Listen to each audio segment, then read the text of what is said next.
Hi everyone, welcome to my YouTube channel Hindi का संग्रहालय। आज हम बात करेंगे हिंदी के एक बहुत ही ज़्यादा इम्पोर्टेंट टॉपिक पर, जिसका नाम है हिंदी वर्ण विचार या हिंदी वर्ण माला।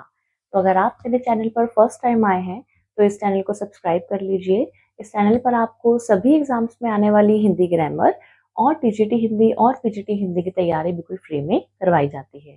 तो चलिए वीडियो को शुरू करते हैं। हिंदी वर्णमाला। हिंदी वर्णमाला में कुल कितने वर्ण हैं?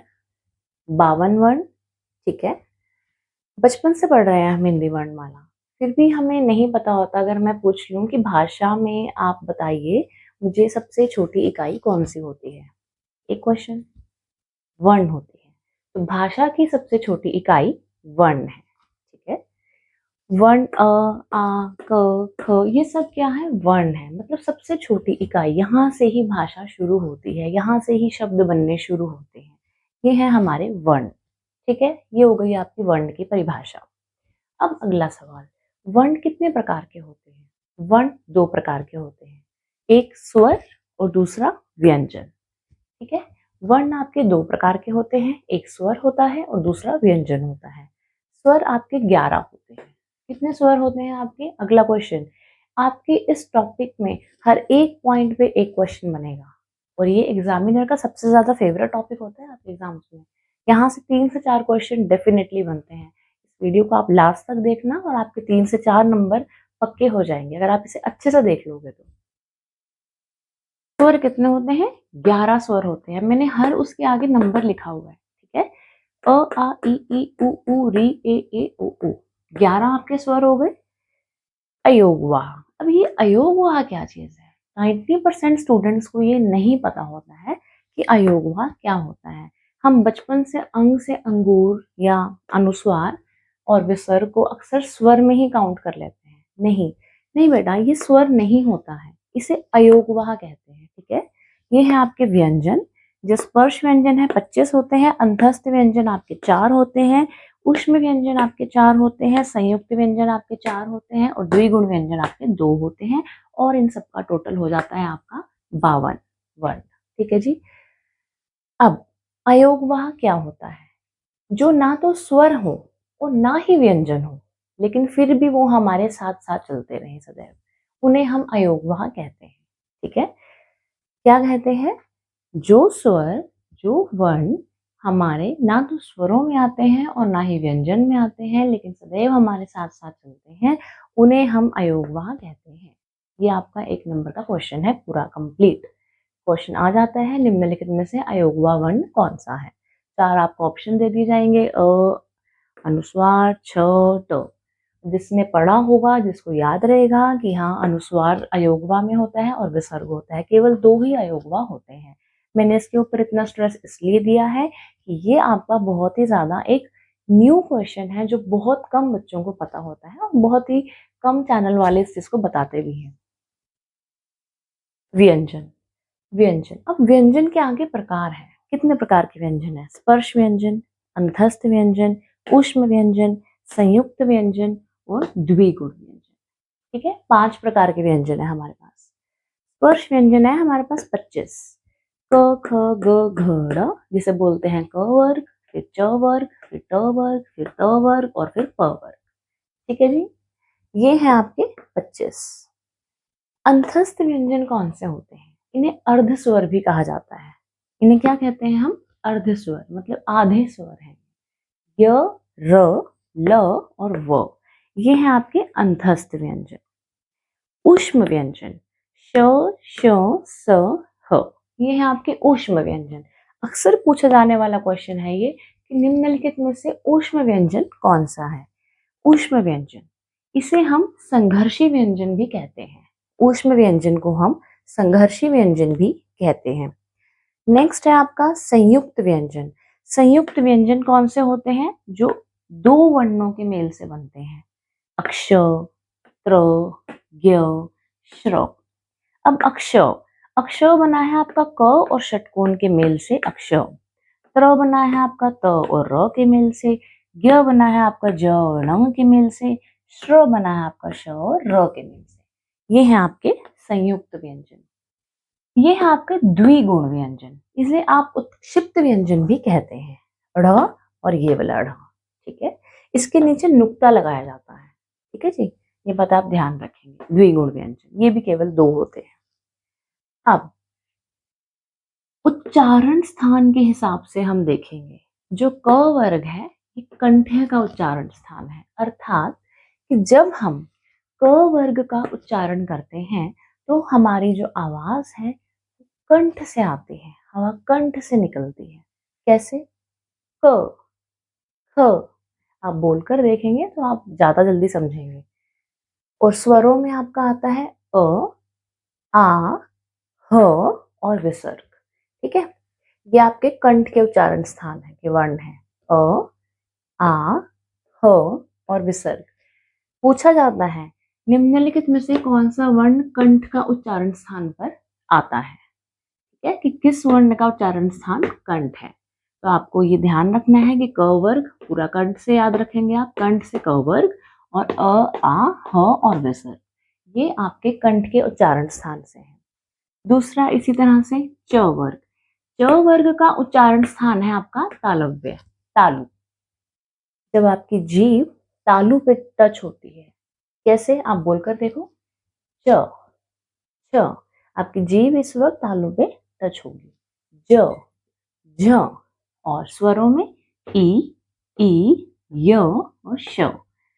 तालव्य पे जब हमारी जीभ टच होगी, उन वर्णों को हम तालव्य उच्चारण स्थान कहते हैं। च वर्ग को स्पर्श संघर्षी कहते हैं। अब यहाँ पे आप थोड़ा सा ध्यान देंगे, स्पर्श संघर्षी और संघर्षी व्यंजन, इन दोनों में थोड़ा सा फर्क है। अगर एग्जामिनर आपसे पूछता है कि संघर्षी व्यंजन कौन से हैं, सिर्फ संघर्षी व्यंजन पूछा जाता है तो आप ध्यान रखेंगे श, श, स, ह। लेकिन अगर आपसे वो पूछ रहा है कि स्पर्श संघर्षी व्यंजन कौन से हैं, आगे स्पर्श शब्द लगा रहा है, तो आप च वर्ग पे जाएंगे, तो आपके च वर्ग के वर्ण आपके आ जाएंगे, च, छ, ज, झ, ण, ठीक है।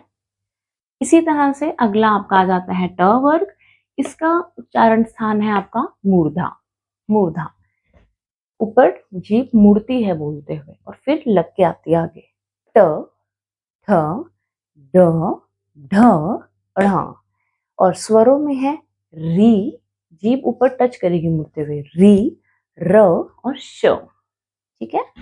अब नेक्स्ट है आपका त वर्ग, त, थ, द, ध, न। दंत्य, अर्थात कि जब हम इन वर्णों का उच्चारण करते हैं हमारी जीवा दंत यानी कि दांतों से टच होती है। बोलकर देखो, त, हमारी जीभ दांतों से टच हुई है जाकर, त, थ, द, ध, न, तो ये दंत्य। इसी तरह से ल, ल में भी जीवा दांतों पे गई, स, स में भी जीवा दांतों पे टच हुई, ठीक है जी। यहाँ पे मैंने अलग से लिखे हुए हैं, ये देखो, ये इधर स्पर्शी व्यंजन के हैं और इधर जो स्वर और अलग से बचे हुए हैं अंतस्थ, उनके लिखे हुए हैं। अब प, फ, ब, भ, म, यह है प वर्ग, यह है ओष्ठ उच्चारण स्थान, अर्थात होठों की सहायता से बोले जाने वाले।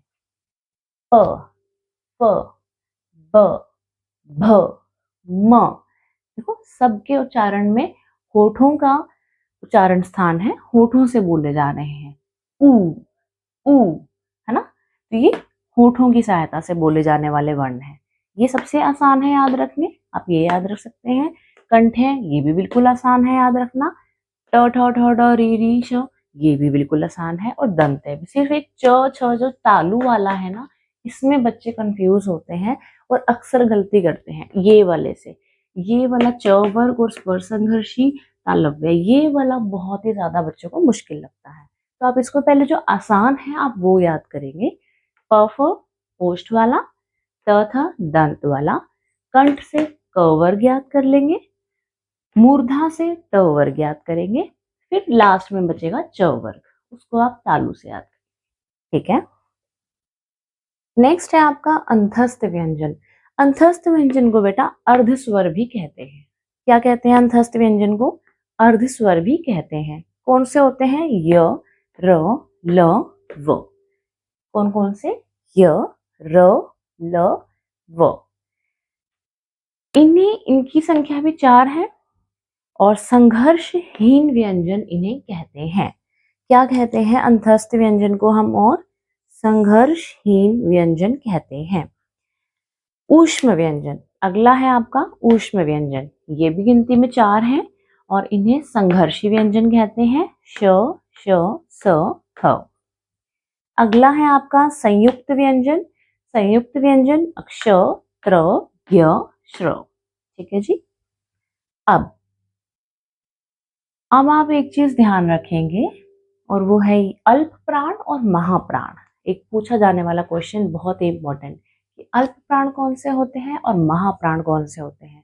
अल्प प्राण बेटा वे वर्ण होते हैं जिनके बोलने में कम समय लगता है। जैसे सारे स्वर आपके क्या है? अल्प प्राण है। जितने भी स्वर हैं आपके ये क्या है? अल्प प्राण है, क्योंकि इन्हें बोलने में बहुत ही कम समय लगता है। अ, आ, ई, उ बहुत ही कम समय लगा है ना। ये आपके अल्प प्राण है। और परिभाषा के तौर पर आप याद रखेंगे कि प्रत्येक वर्ग का पहला और तीसरा वर्ण आपका अल्प प्राण होता है ना। पहला और तीसरा और पांचवा वर्ण आपका अल्प प्राण होता है और प्रत्येक वर्ग का दूसरा और चौथा वर्ण आपका महाप्राण होता है। महाप्राण को बोलने में समय थोड़ा सा अधिक लगता है। जैसे छ, झ, थोड़ा समय ज्यादा लगा। च एकदम से खत्म हो गया, च है ना। तो ये ध्यान रखेंगे कि प्रत्येक वर्ग के पहले, तीसरे और पांचवें व्यंजन को या वर्ण को हम अल्प प्राण कहते हैं और प्रत्येक वर्ग के दूसरे और चौथे वर्ण को हम महाप्राण कहते हैं। ठीक है, ये हुई आपकी अल्प प्राण और महाप्राण की परिभाषा। सारे स्वर आपके अल्प प्राण हैं, याद रखेंगे सारे स्वर आपके अल्प प्राण हैं।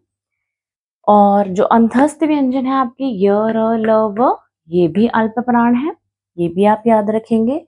और ऊष्म व्यंजन आपके महाप्राण है। ऊष्म व्यंजन श, श, स, ह, ये आपके महाप्राण है। ठीक है, और प्रत्येक वर्ग का दूसरा और चौथा वर्ण आपका महाप्राण होता है। अब अगला क्वेश्चन, घोष और अघोष वर्ण कौन से होते हैं? घोष, घोष वर्ण जिनके बोलने पे, जिनका उच्चारण करने पे हमारी जीवा में, कंठ में एक घर्षण की ध्वनि उत्पन्न होती है, एक ध्वनि उत्पन्न होती है, कंपन पैदा होती है, उन्हें हम घोष वर्ण कहते हैं। और अघोष जिसमें वो ध्वनि, वो कंपन नहीं पैदा होती। जैसे श, श, स, आराम से हो गया है ना। ये है आपके अघोष।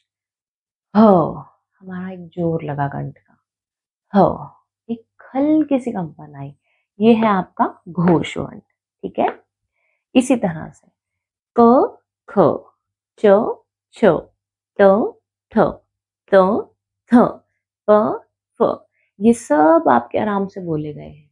तो ये सब क्या है? अघोष वर्ण। परिभाषा के तौर पर प्रत्येक वर्ग के पहले दोनों वर्ण आपके अघोष होते हैं और लास्ट के तीन, तीसरा, चौथा और पांचवा, ये आपके घोष वर्ण होते हैं।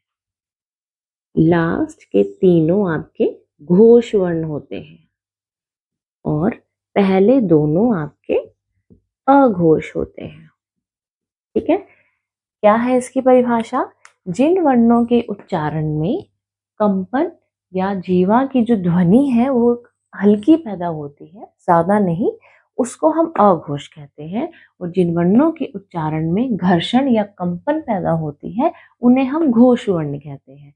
प्रत्येक वर्ग का तीसरा, चौथा और पांचवा वर्ण घोष वर्ण कहलाता है। जैसे ग, घ, ढ़, ज, झ, ढ़, द, ध, न, है ना, एक घर्षण पैदा हो रहा है, तो ये हो गया आपका घोष वर्ण। और अघोष त, थ, सिंपल सा था ना, आराम से हो गया, कोई घर्षण नहीं आया। लेकिन ध, द, इनमें घर्षण उत्पन्न हो रहा है, तो ये घोष है।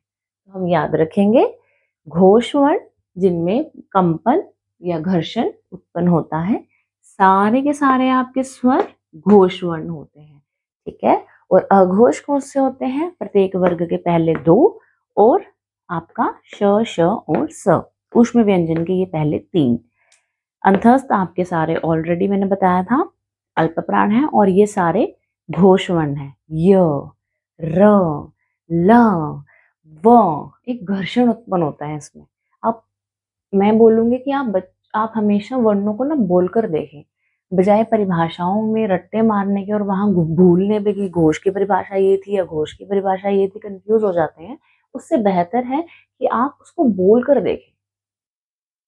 घोष, घोष मतलब घर्षण होगा, ऐसे याद करो। घोष अर्थात घर्षण, है ना, एक कंपन की आवाज। तो आप कभी भी नहीं भूलोगे कि हाँ ड ढ ढ, ज झ झ, ग घ ढ, ये हमारे घोष वर्ण है, ठीक है। और अल्प प्राण जिसके बोलने में कम समय लगता है, अल्प मतलब कम और महा मतलब थोड़ा ज्यादा, ऐसे याद करा करो। कोशिश किया करो हिंदी को थोड़ा सा टेक्निकल तरीके से पढ़ा करो, फिर आपको ये मुश्किल नहीं लगेगी, फिर हिंदी सबसे आसान सब्जेक्ट है, ओके। चलिए लास्ट हमारा है द्विगुण व्यंजन, जिसे हम उत्क्षिप्त व्यंजन भी कहते हैं, और कभी कभी इसके लिए उत्क्षिप्त ध्वनि भी लिखा आ जाता है, उससे कंफ्यूज नहीं होना, वो भी इसी को ही कहते हैं। कितने होते हैं ये? 2 होते हैं। कौन कौन से? ढ़ और ढ़। इसके नीचे की जो बिंदी है इसे नुक्ता कहते हैं, ये नुक्ता लगा होता है, इसी वजह से इसको द्विगुण कहते हैं कि इसके अंदर ये 2 गुण होते हैं, ठीक है। आई होप मैंने आपको अच्छे से ये पूरा कंप्लीट करवा दिया है। अगर मैं कुछ भूल गई हूँ या आपका कोई डाउट रह गया है, कोई क्वायरी है, आप मुझे कमेंट सेक्शन में पूछ सकते हैं। विद इन 24 आवर मैं आपके क्वेश्चन का आंसर डेफिनेटली दूंगी। और कल हम इस वीडियो में पढ़ेंगे इसका नेक्स्ट एडवांस लेवल। आज हमने इस चैप्टर का बेसिक लेवल कंप्लीट किया है, कल हम इसका एडवांस लेवल करेंगे। मिलते हैं नेक्स्ट वीडियो के साथ, तब तक के लिए थैंक यू।